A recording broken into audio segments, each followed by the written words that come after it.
how property investing really works in Australia. Now, most people are probably familiar with how to invest in residential property here in Australia. Now, there is, you have your offer, your acceptance, you do your due diligence phase, and then, of course, settlement, right? Unconditional settlement. Now, the phase you go through in residential is much faster. The searching process is much faster because there's just a lot more residential property versus commercial. That's why commercial property continues to hold its value and continues to go up in value, because there's so much demand versus supply. Now, in order to get a really good commercial property, here are some tips, and this is the process that I go through if you want to invest in commercial property.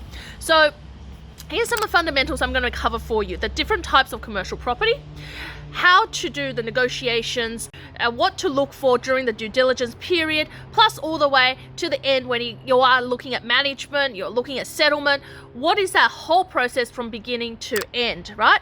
And I've got some prompts with me so I can continue to make sure I cover everything for you. So let's get started. So the types of commercial property out there. So you've got your normal residential property. Now, what counts as commercial property? A lot of people aren't sure. They think commercial property are boarding houses or co-living spaces. No, they're not, right? Commercial property are traditionally warehouse industrial properties. So that includes your business, smaller warehouses, and also includes your larger format warehouses where someone like Toll or Amazon is going to go in, right?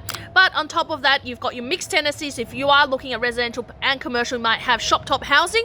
So you might have a shop on the top of a residential space, or the vice versa. But remember, most of those where you have the retail space down below and the residential above, the above is being turned into an office space to add more income to your pockets, right?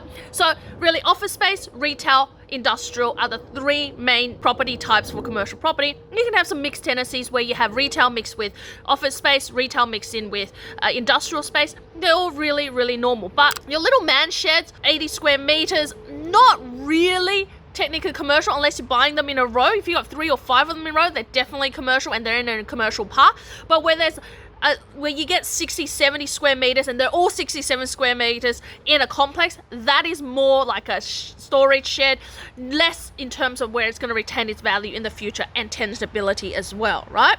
Now, the number 2 thing that you need to look for when you're actually going through the process of commercial property is about your research and your location, right? I always say start with somewhere that you're familiar with, but don't rule it out, right? Most people want to have something in their backyard. That's very, very residential versus what it is in commercial, right? Commercial, you go where the returns are, you go to where your end goal is. So if your end goal is capital growth, you need to be in Sydney, Melbourne, probably Gold Coast, and a few of the other capital cities. But if you're looking for cash flow, you got to go regional.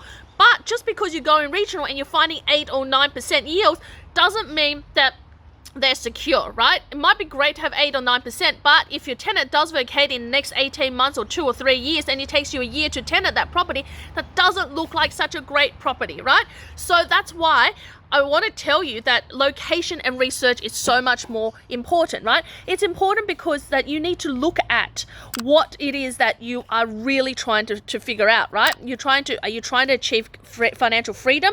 And if so, then cash flow is more important to you than you're then looking at your capital growth, right? But potentially you've got more capital growth already in your portfolio from your residential property, so you actually lead more cash flow than growth, right? Or if you don't have enough, you might go, well, you know what, I'm just chasing for capital growth, right? And then that means you're going to be in the city. So really be strategic. And that's when you need to talk to someone about really being strategic with your investments, right? But make sure you do your research. What are the upcoming things that's coming in this area? So is there government projects? Is it like things been closing down? Is there more mining activity? Is there industrial activity? Is there hospitals? Is there schools? What else is coming up in that area? And that location and population movement is really important.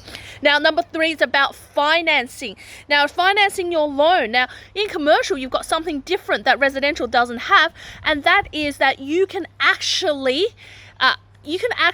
not need you for servicing, right? So that means that they don't actually need you to service the debt as long as the actual lease services the debt. So make sure that the lease can have at least 2 to 3 years left. So when you are settling on the property, the bank is looking at it going, I can be guaranteed income for 2 or 3 years, and there is an option for the future as well, right? So that's really important. But make sure you do find out about your finances before you make an offer on a property, because that's really fundamental. Now, due diligence and inspections. I know that there's buyer's agents out there that do not inspect the property, and that is a no-no. Right? In commercial, it's very different from residential. You need to inspect your property. If you don't, get a buyer's agent, get a friend, get someone to inspect it. Zoom inspection with an agent is not an inspection. What a real inspection is, you look up, you look down, you test to see if there is water leaks, there's mold, you see if the air conditioning is hot or cold, and what the most important thing to do is to see your neighbors, see the area, to really understand if that property is versatile enough to cater for other type of tenants in the future. And that's an extra safeguard for you, right? But the most important thing is that you want to know that your tenant is really operating a business there. Now, Google Earth is not going to tell you that, but walking there, visiting there, and sometimes visiting there before an inspection is going to show you that, right? So that's really, really important as well, right? So leasing and property management, you might not need leasing because you're buying a property that's already got a tenant. So if you're starting out, that's the best way to get started, is to find a property that already has a tenant in there with a good solid lease. Now, you might need to find property management because it's not really advisable when you first start out to actually manage your own property. Now, it might be great, and other buyer's agents will tell you, oh yeah, buyer management fees not included. That's absolutely bull, because you know what, in commercial property, everything your tenant pays for. So property management, absolutely something they pay for. If they don't, you need to go back and say, no, it needs to be paid for. And that's what you find your net rent is. You take out all of the outgoings and you work out your net rent going forward, and you work out what that yield is as well, right? So it's really important to look at the right property manager. Now, you might find a property manager that is really local to your area, or you might find a property manager that is not local to your area, but it happens to have the expertise that you need. Go with the expertise, because commercial property, you can literally manage it anywhere, and you really need to only site the property once a year, if at that. There's properties that I've bought, I haven't sited for 10 years, right?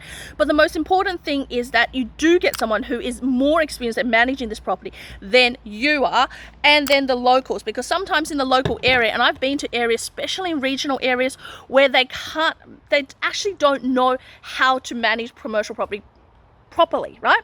In that case, you're much better having someone from Sydney or from Brisbane who can manage to manage your property than someone local who's going to stuff it up, right? It's all about the expertise. Now, finally, as we close out the transaction, we've done and you're looking at the due diligence mainly around the actual building itself to see if it's compliant, if there's anything like fire issues, anything like water issues, or if you're running into issues like building a mezzanine floor, is that compliant? Any of those things that you want to make sure you tick off as well. But make sure you check out the tenant as well to make sure they really stack up, and that's what I talked about in the inspection part of the video, right? On top of that, make sure that you do inspect as part of due diligence, you do inspect the property. As part of what we do here in Unicorn at our buyers agency, we inspect, one of our team inspects every one of the properties that we put our clients into, just because that we know what to look for, right? And we know what we can look for in terms of due diligence when we're inspecting versus a client just going there and looking at themselves, right? Because if you're coming from a residential space, you don't know what you're looking for. But if you're going in a commercial space, you know what you're looking for, and you know you're not going to get it wrong. You know what to touch, what to feel, what to look at, what cracks are big issue versus cracks that are not going to be an issue, right? So these are the tidbits that you look for during your process. Now, finally, of course, you've got the loan, you've chosen your property manager, your DD has stacked up, you are time to sign your loan documents, choose your property manager, and close out the deal. But don't forget, there's a couple of little things before you settle, and that's your tax considerations. Your tax considerations are things like, oh, how am I going to distribute that income, right? And also, should I get a depreciation report? And is there anything else that I need to know about this property now that I might claim as a capital expense? So for example, you bought this property and you found that there was a leak in the roof and that you wanted to repair it. Now that is a capital expense you could write off, right? Potentially you might be buying a new building and it has $20,000 worth of depreciation. Make sure you get that depreciation report when you settle so that you can hand it over to your accountant so they can set that whole file up and depreciate against your income, especially if you're a high income earner, right? Now, as we close out, this is unconditional, and therefore now you're ready for settlement. And during the settlement phase, all you need to do is really tick off those little boxes, making sure your loan's in place, set up the bank accounts, you've got your property manager chosen. If you want to do another inspection, go and do it, but I wouldn't advise it. If you are personally buying and you're not using a buyer's agent, go up during the due diligence period, not during when it's unconditional, right? Unconditional is when you can't really go back and negotiate, but during the due diligence period and the finance period, you can go and negotiate, right? So now that you are closing off this final property, you need to look at whether this property is going to suit your purpose in the future, right? So what does that mean? That means you made an original plan when you started the property journey, right? You decided whether you wanted a cash flow, you decided whether you wanted a growth. Now that your property is in place and that you've got it and you've done all the due diligence and you know what this property is going to give you, the next step is to really check to see in the next couple of months after settlement if the property actually matches the big picture strategy. If it does, you get to continue. If it doesn't, you need to tweak it. And that maybe you need to seek some professional help.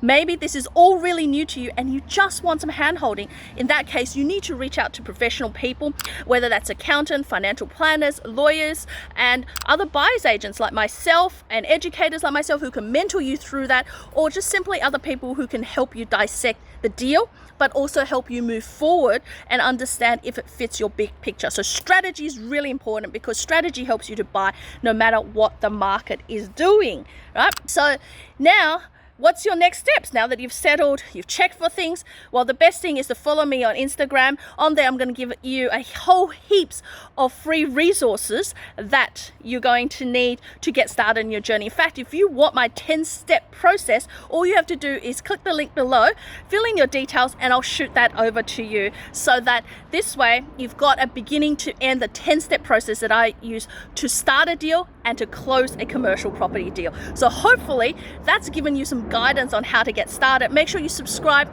pass the word around, share this video with other people interested in getting into the commercial property space, and make sure you follow me on Instagram. See you soon on the next video.